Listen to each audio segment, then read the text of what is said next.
Losing a spouse is hard enough as it is, and then to have to deal with taxes on top of that can just make things really confusing. So we're going to walk you through your next steps, tax-wise. The IRS offers some tax relief to ease the financial burden of losing a spouse. In the tax year that you lose your spouse, you can file a joint tax return as the surviving spouse. This will allow you to keep all the benefits of a married filing joint tax return during that year. For the next 2 tax years following the death of your spouse, you may be eligible to use the status of qualifying widow with a dependent child. The qualifying widow tax status allows you to have the same standard deduction and tax brackets as a married filing joint tax return.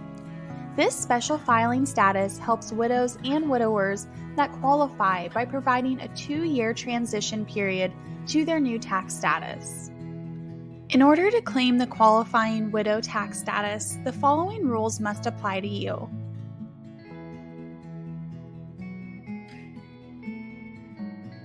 An example of how this works is if the death occurred in 2021, then the surviving spouse would file a joint tax return with their deceased spouse for the 2021 tax year. If the surviving spouse qualifies as qualifying widow, then they can claim qualifying widow tax status for the 2022 and 2023 tax years.